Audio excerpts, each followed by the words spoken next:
들어가시기도 하시냐면은 어카운팅 펌이라고 하는 곳을 들어가시기도 하시죠.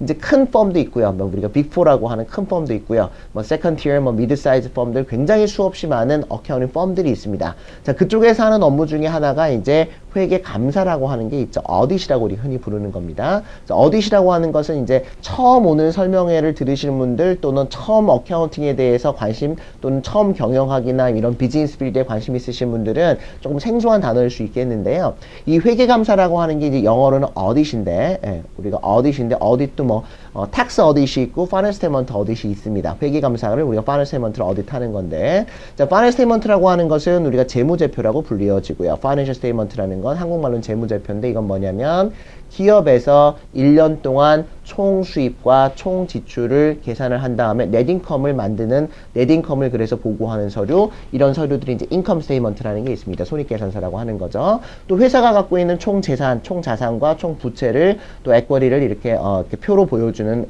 그런 장부, 밸런시트, 대차대조표 같은 것도 이 재무제표이죠. 그러니까 쉽게 말씀드리면은 뭐 캐시 플로우 스테이트먼트나 스테이크홀더스 에쿼리 이런 모든 장부들이 기업의 실체를 나타내는 것들입니다. 이 기업이 과연 어떤 기업이냐, 얼마를 버는 기업이냐, 또 얼만큼의 자산을 갖고 있는 기업이냐. 왜냐하면 일반적으로 투자가들이나 뭐 크레디터나 은행에서 그 기업을 들어가서 뭐 일을 하는 것이 아니기 때문에 결국은 그런 어떤 재무제표를 보고 기업을 평가하게 됩니다. 그래서 투자를 할지, 또 돈을 빌려줄지, 뭐 채권을 살지 이런 것들을 이제 결정하게 되는데, 자, 그거를 만드는 거는 누가 만들어요?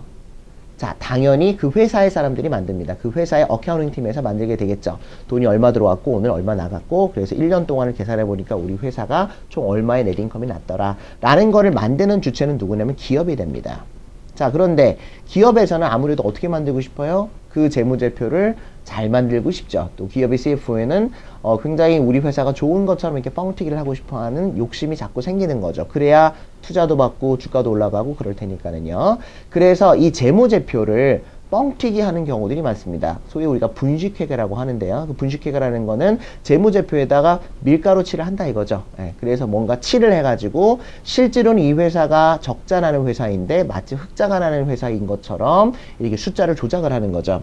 따라서 회사가 일방적으로 주장하는 이런 파이낸셜 스테이트먼트를 일반 대중들은, 퍼블릭들은 믿을 수가 없으므로 이거를 누가 다시 한번 확인을 하는 겁니까? 그렇습니다. CPA들이 들어가서 그 회사의 실체와 현재의 모습과 그 회사가 주장하고 있는 이 재무제표가 일치하는지 아닌지를 확인하는 절차, 그래서 의견을 주는 것을 우리가 회계감사인 어딧이라고 부른다고 생각하시면 되겠습니다. 자, 이 어딧이라고 하는 것에 대한 리포트는요, 오로지 CPA만이 할 수가 있습니다. 그래서 어카운팅 펌에서 아주 중요한 역할 중에 하나, 어카운팅 펌에 어떻게 보면 굉장히 중요한 역할 중에 하나가 CPA들만이 할 수 있는 이런 회계감사를 우리가 담당을 하게 됩니다. 자, 회계감사가 있고요. 또 이거는 이제 외부감사를 말씀을 드리는 거고요. 자, 그것뿐만 아니라 이제 기업의 내부감사인 인터널 어디터로 들어가셔가지고 기업의 여러 브랜치들을 내부적으로 감사하는 어떤 삼성전자면 삼성전자의 내부감사인으로서 기업의 어떤 일원이 돼가지고 감사인으로서 역할을 할 수가 있겠고요.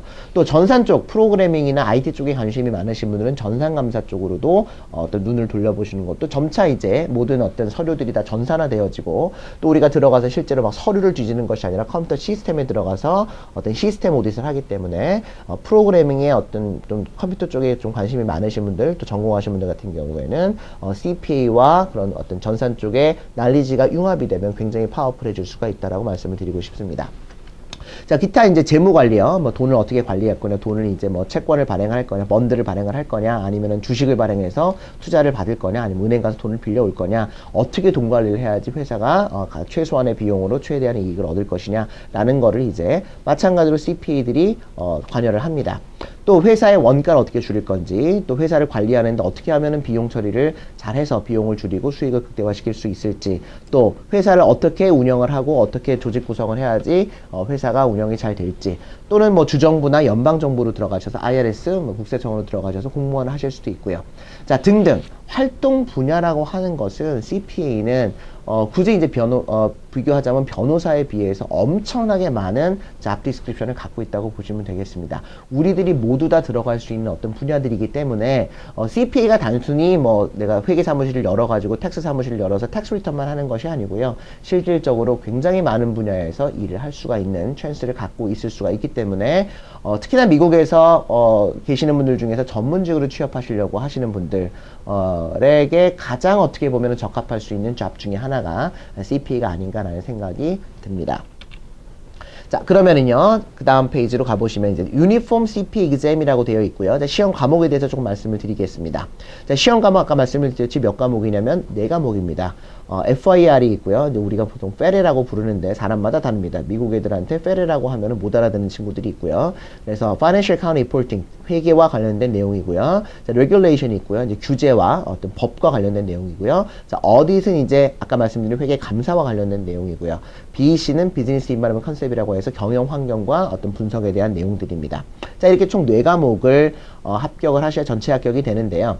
한 과목을 합격하고 나서 나머지 3과목을 18개월 이내에 전체 합격을 하셔야, 모두 합격을 하셔야 전체 합격이 됩니다. 한 과목을 합격하고 나서 나머지 과목이 18개월 동안 전부 다 합격하지 못할 시에는 첫 번째 합격하는 과목이 무효가 되고요. 그 다음 두 번째 합격한 과목서부터 다시 18개월을 계산해서 그 기간까지 나머지 과목이 전부 다 합격이 돼야 됩니다.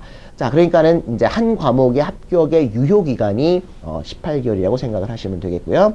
자, 일단 어카운팅 과목이 우리가 양이 제일 많다고 생각하시면 됩니다. Financial Account Reporting 과목이요. 그래서 중급회계 Intermediate Accounting, Advanced Accounting, 고급회계, Government and Non-Profit Accounting 해서 정보 및 비영리 회계 이렇게 총 3파트로 구성이 되어져 있는데요. 뭐 실제로 시험에서 Intermediate Accounting 따로 뭐 Government Accounting 따로 이렇게 나오지는 않습니다. 다만 우리는 프로그램을 우리가 만들 때 중급회계, 고급회계, 정보 및 비영리 회계로 나누어 가지고 강의가 진행이 되고 있습니다. 자, 그런데 이제 회계학을 처음 접하시거나 아니면 한국에서만 회계학 공부를 하신 분들 같은 경우에는요. Intermediate Accounting으로는 바로 들어가시면 좀 어려워요. 왜냐면 용어가 다 영어로 되어져 있고요. 또 공부하신 지도 꽤 됐기 때문에 반드시 뭐를 우리가 공부하시기를 권하냐면은 어카운팅 프린시플이라고 하는 회계 원리 있죠. 영어로 말하면 ABC라고 생각을 하시면 됩니다. 회계 원리를 같이 사전학습으로 선수 과목으로 반드시 공부를 하셔야 됩니다. 되시겠죠? 자, 두 번째 이제 regulation이라는 과목이 있습니다. 자, 이거는 이제 주로 제가 강의하는 과목이기도 한데요. 비즈니스 로하고 텍세이션이라고 생각하시면 될 텐데, 자, 비즈니스로는 이제 미국에서 비즈니스를 하는데 필요한 대부분의 어떤 법 과목들이요, 뭐 계약법, 그다음에 파산법, 증권법, 뭐 이런 여러 가지 법들이 있잖아요. UCC법, 뭐 property 이런 여러 가지 법들을 같이 공부하는 게 비즈니스 로고요. 텍스는 우리가 아시겠죠, 그죠? 개인 소득세 또는 뭐 회사의 어떤 소득세, 그 다음에 뭐 기프트 앤 에스테이트 텍스 이런 것들을 같이 공부하시는 게 레귤레이션입니다. 자, 보통 이 두 과목을 먼저 같이 공부를 하십니다. 자, 보통 두 과목을 먼저 공부하시고 레귤레이션 또는 페레를 첫 과목으로 시험을 보시고요. 합격률은 뭐 레귤레이션, 페레 전부 다 굉장히 저희 쪽에 좋다고 보시면 되겠습니다. 자, 이 두 과목을 공부하시고 나시면 그 다음에 나머지 두 과목을 공부하시면 될 텐데요. 자, 어딧은 아까 말씀드렸듯이 회계 감사죠. 회계 감사라고 하는 것은 만들어진 어카운팅을 통해서 만들어진 재무제표를 Financial Statement를 이게 제대로 만들었는지 안 만들었는지를 확인하는 작업이고 그것을 우리가 어딧이라고 부릅니다. 보통 세 번째 과목으로 늘 요즘에 많이 보시고요. 자, 맨 마지막 과목이 이제 BEC 과목이죠. 그래서 이거는 Corporate Governance, 기업 지배구조가 어떻게 되는지, 또는 뭐 Economics, 경제학, 재무관리, IT, 컴퓨터 관련, 정상 관련 쪽, Strategic Planning and Operation Management, 그래서 원가 회계와 관리 회계까지 해서 총 6과목을 우리가 BEC에서 다루고 있습니다. 그러니까 과목 수가 굉장히 많죠. 그 많은 이유는 뭐라고요? 그만큼 회계사가 진출할 수 있는 분야가 넓다라고 생각을 하시면 되겠습니다. 그래서 이것들이 다 실무적으로 필요한 부분이라고 생각을 하기 때문에 AICP에서는 이렇게 시험 과목들을 여러 가지를 구성을 해서 테스트를 하고 있습니다. 자, 이 4과목 중에서요, 이 3과목은요, 여기 있는 3과목은 멀티플 60%, 시뮬레이션 40%입니다. 그래서 객관식 60%고요. 시뮬레이션 40%고 시험 시간은 조금씩 다른데요. 자, 시뮬레이션이라고 하는 것은 뭐냐면은요, 라이팅을 하는 건 아니고요. 그 서술형은 아니고요. 어떤 큰 문제를 주고 그 문제에 달려 어떤 문제가 상황에 있어서 그 상황에 맞는 문제들이 뭐 5문제, 10문제 이렇게 있어서 이제 한 문제당 점수가 나가는 그런 형태의 어떤 큰 문제들이 이제 40%가 나온다고 생각하시면 되겠습니다. 그래서 뭐 실제로 공부를 하시는 분들 같은 경우에는 먼저 멀티플 대비로 공부를 하시고요. 이제 설명을 드리겠지만 시뮬레이션은 최종적으로 리뷰를 통해서 보통 복습을 하시는 것이 일반적이라고 보시면 되겠고요. 자, BC만 이제 유일하게 멀티플이 85%, 객관식이 85%고요. 그리고 에세이가 15%를 출제가 되고 있습니다. 그러니까 라이팅 하는 거죠. 5점짜리가 이제 3문제 이렇게 이제 출제가 될 텐데요. 그래서 시뮬레이션이 15%여서 에세이 합격률이 별로 좋지는 않은 것 같습니다. 일반적으로. 그래서 에세이는 이제 라이팅 하는 건데요. 실제로 충분히 충실하게 공부를 하시면은요, 뭐 이렇게 어려운 에세이가 나오진 않을 거 아니에요. 일반적으로. 뭐 5점짜리니까는요. 뭐 이게 30점짜리, 40점짜리가 아니고, 따라서 그런 걸 잘 고려하셔가지고 공부하신다면은 뭐 그 아주 어려운 그런 과목은 아니라고 생각이 되어집니다. 그래서 이렇게 4과목이 시험 과목으로 되어져 있다 말씀을 드렸고요. 자, 응시 절차 조금 설명을 드릴게요. 시험 응시가 아까도 말씀드렸지만 CPA 시험은요, 학점 요건이라는 게 있단 말이에요. 그래서 학점 요건을 갖추었는지 안 갖추었는지를 먼저 확인을 해야지만 시험을 볼 수가 있습니다.